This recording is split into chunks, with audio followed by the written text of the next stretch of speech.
I made a game asset. It didn't sell. Womp womp.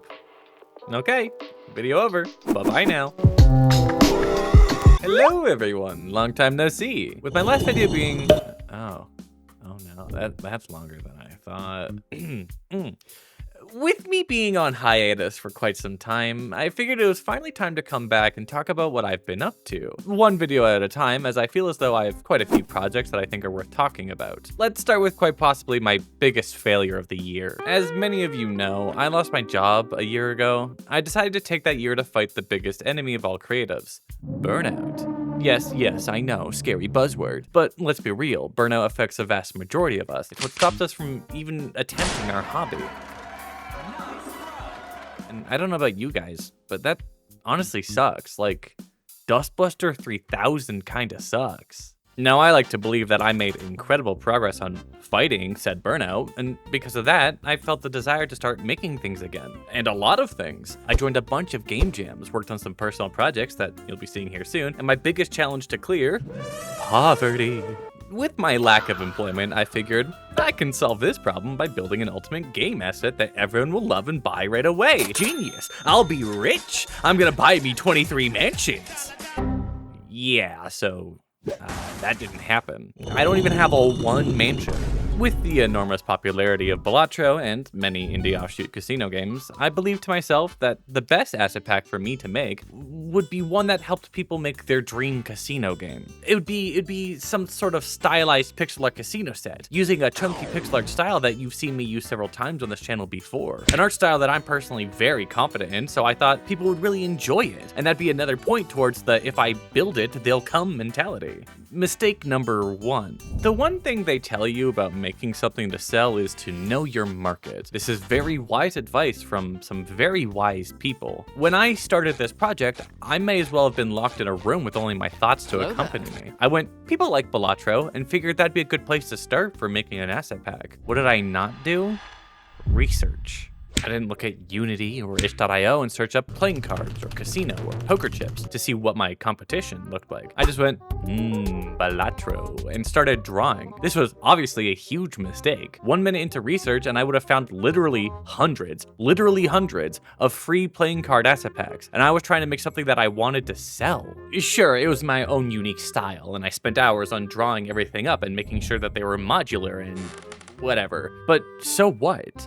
Even if you could design 1 million different cards using what I provided, does that make it more worth it than free? Especially because when I first made the pack, I called it the Pixel Poker Pack. I thought alliteration would be a memorable marketing device. Oh, would you look at that? Pixel playing cards, stylized pixel playing card, pixel poker kit, pixel. Okay, maybe that was another mistake.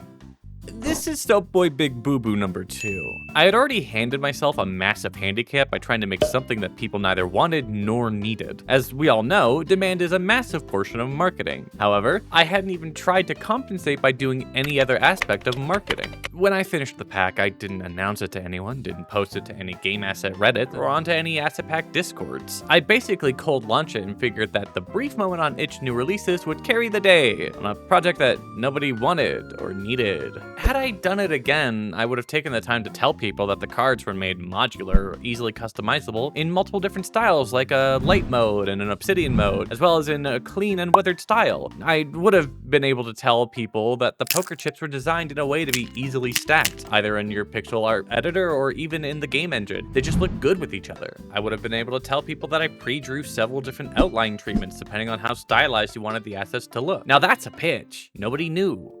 So nobody cared, and so nobody clicked, so nobody knew. My first mistake happened before I even started drawing it, and I kept making mistakes all the way until the very end.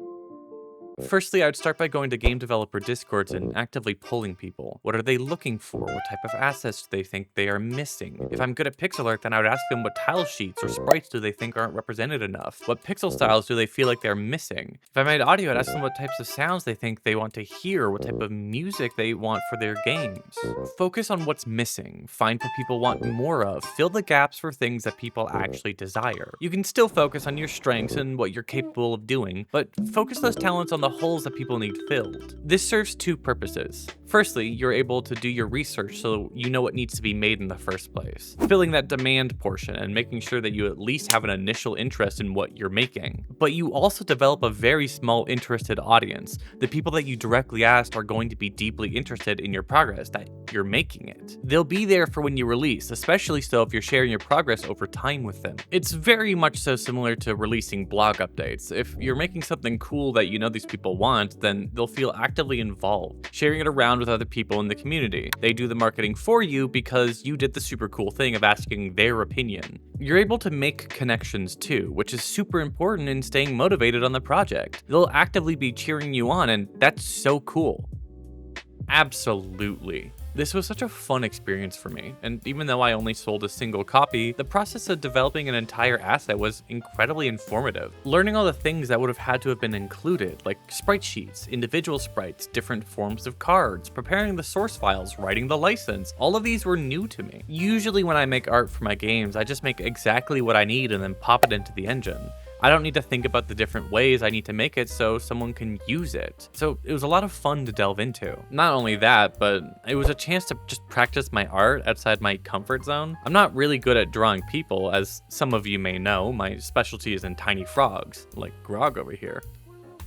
But writing a personal story around the design for the face cards was a lot of fun, and I'm really proud of the work that I did. If you guys want to check out the asset for yourself and potentially support me on my game dev journey, then I'll leave a link in the description. It's currently going for a single $1 while I work on adding more to it. Otherwise, thank you for checking out this video. It was a short one, but it'll not be the only one, as I want to get back to regular uploads and already have some other videos cooking. With that, I'll see you in the next one. Bye bye now.